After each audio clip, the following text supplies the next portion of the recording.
Olá, boa noite. Polícia prende uma mulher que teria planejado a morte do marido, o empresário Jaetes Ferreira. A vítima foi avisada do plano pelo homem contratado para matá-la e simulou o próprio desaparecimento para escapar da execução. O enteado do empresário também teria participado da trama para matá-lo. Este é um dos nossos destaques e veja também. Polícia divulga as fotos dos principais suspeitos na morte de Milka Cimeia, a jovem de 18 anos decapitada em Rio Largo. Comandante da Polícia Militar proíbe circulação de viaturas em avenidas sem pavimentação no bairro Cidade Universitária. E tem as notícias do futebol. Esta noite o CRB enfrenta o Jaciobá pelo Campeonato Alagoano.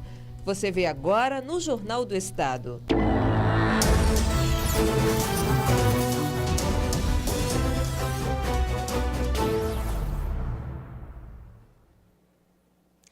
A gente começa o Jornal do Estado com uma história surpreendente. Um empresário simulou o próprio desaparecimento na semana passada para escapar de uma execução planejada pela esposa e o enteado. A vítima foi avisada do plano pelo homem contratado para matá-la. A polícia cumpriu mandados de prisão temporária contra Sueli Moraes Amaral e o filho Igor Amaral Casado. Os dois teriam encomendado a morte de Jaetes Ferreira Júnior, de 57 anos. Sueli é esposa de Jaetes e o Igor, o enteado. Eles teriam pago R$30 mil para um pistoleiro matar Jaetes.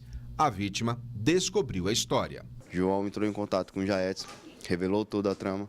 E aí os dois simularam esse crime de homicídio no próprio dia 24. O senhor Jaetes sumiu, foi para fora do estado de Alagoas.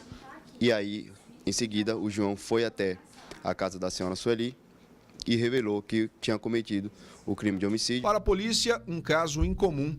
Sueli e o filho Igor registraram um boletim de ocorrência de desaparecimento. Sueli alegava que o marido não havia voltado do trabalho no último dia 24. A investigação começou e, com ela, a desconfiança e as contradições. A polícia descobriu que a esposa contratou um homem, que a polícia chama de João, para matar o marido, por conta de um conflito patrimonial. A gente estava observando algumas contradições, tanto no depoimento dos familiares, como também, na verdade, dos fatos, né? Diziam que ele tinha ido almoçar num restaurante, nós fomos lá nesse restaurante, constatamos que ele não tinha passado por lá. Houve também algumas contradições em relação ao carro que ele estava. Ora alegava que era o Cadete, ora alegava que era uma BMW, que estava consertando. A BMW não foi encontrada em nenhuma oficina mecânica. Enfim, com essas contradições nós começamos a desconfiar. Os dois seguiram com outro plano, enganar Sueli, simulando que o acordo da morte havia sido cumprido para ganhar tempo. Esse João alegou que não queria cometer esse crime de homicídio em momento algum, só que estava com receio, porque a senhora Sueli disse que se ele não cometesse esse delito, outros pistoleiros iriam fazê-lo. Por essa razão, o senhor João passou a postergar a data desse crime e foi pressionado pela senhora Sueli para cometer esse delito até a quinta-feira, dia 24, pois, do contrário, ela já tinha outros pistoleiros prontos para matar o senhor Jaetes. Segundo o delegado, João recebeu a outra metade, R$15 mil, quando enganou a contratante Sueli, afirmando que Jaetes estaria morto. A execução tinha sido feita com 2 tiros na cabeça lá no município de Marechal Deodoro e, como prova, entregou a agenda da vítima, né? Sueli e o filho Igor foram presos pelos crimes de lavagem de dinheiro, agiotagem e formação de quadrilha. Igor também foi preso por porte ilegal de arma de fogo. O espanto dela foi quando nós informamos que o senhor Jaetes estava vivo.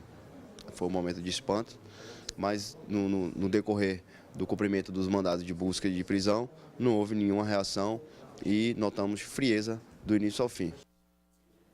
Que história mais absurda, né, minha gente? Bom, uma decisão polêmica pode levar à falta de policiamento no bairro Cidade Universitária, na parte alta de Maceió. É que um comandante da Polícia Militar proibiu a circulação de viaturas em avenidas sem pavimentação do bairro. Choveu e a via ficou assim, repleta de lama e muitos buracos, alguns bem grandes. Há trechos que até para um ônibus é difícil passar. Trafegar por aqui não é tarefa fácil. Imagina para seu Aderivaldo, que precisa enfrentar a lama e os buracos de bicicleta. Sempre assim complicado, sempre complicado. E não muda de jeito nenhum. Essas águas aqui já era para ser tirada toda a vida, mas não tira não, é assim, para passar aqui é uma dificuldade. Esta é a Avenida Frei Damião Bozano, localizada no bairro Cidade Universitária. Com 2 quilômetros de extensão, ela é rota para o Batalhão de Policiamento de Guardas atender a diversas ocorrências aqui na região. Só que a situação da via fez com que o comandante do batalhão tomasse uma decisão drástica e polêmica. Através de publicação no Boletim Geral da Polícia Militar, as viaturas estão proibidas de trafegar por aqui. Eu tive uma viatura com cárter rompido e um tanque rasgado, um tanque de combustível rasgado da viatura. São 2 viaturas baixadas e até que elas sejam repostas para o policiamento, eu tenho uma demanda também de ausência de policiamento nesse sentido. A troca das viaturas danificadas por outras novas demanda um tempo primordial no combate ao crime. Responsável pelo atendimento a diversos conjuntos de um bairro com volume de ocorrências preocupante, o batalhão estaria com a atuação comprometida. Nós queremos ofertar um serviço com rapidez e eficiência e a gente não está conseguindo ter esse acesso pelo esse lado esquerdo da frente da Frei Damião de Bozano.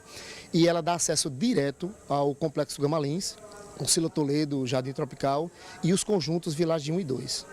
Sem essa rota, vocês estão tendo que fazer um desvio que custa minutos importantes numa ocorrência. Cerca de 20 minutos a mais da ocorrência ou de chegada do policiamento, enfim, nos conjuntos que nós estamos responsáveis. A cobrança por pavimentação, segundo o comandante do batalhão, é antiga. Desde 2012. O último ofício encaminhado à Secretaria Municipal de Infraestrutura é de outubro do ano passado. A resposta foi dada em dezembro. No documento, a Seminfra adianta que a via será contemplada com esgotamento sanitário, drenagem e pavimentação através do programa Revitaliza Maceió, mas não deu prazo para o início e conclusão das obras. Em nota à TV Ponta Verde, a Secretaria disse que irá enviar máquinas ao local para minimizar a situação, enquanto as obras não se iniciam. Nós mostramos aqui ontem um caso triste. Uma jovem de 18 anos foi decapitada em Rio Largo. Hoje a polícia deu novas informações a respeito do caso. Tudo indica que o crime foi cometido pela própria facção a qual ela fazia parte e pelo namorado. O delegado de Rio Largo, Lucimério Campos, divulgou as fotos dos principais suspeitos no envolvimento na morte de Milka Cimeia da Conceição, de 18 anos. São eles, o Nenê, que era namorado de Milka, e o Boca, que era amigo da vítima.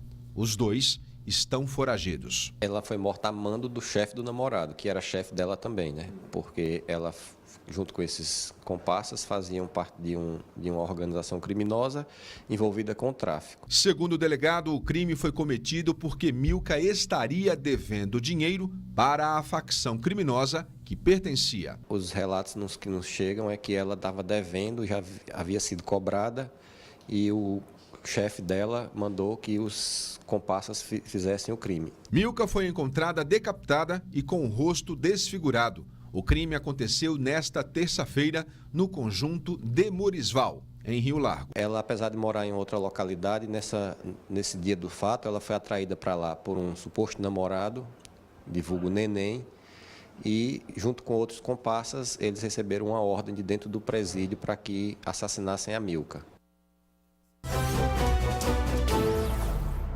A Polícia Civil conseguiu prender nesta quarta-feira 3 homens suspeitos de praticar vários assaltos entre as cidades de Passo de Camaragibe e São Luís do Quitunde, no litoral norte.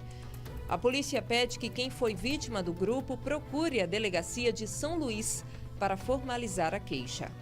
Uma operação deflagrada pela Secretaria de Segurança Pública levou ao cumprimento de mandados de prisão em cidades como Olho d'Água das Flores, Pão de Açúcar e São José da Tapera, no Sertão.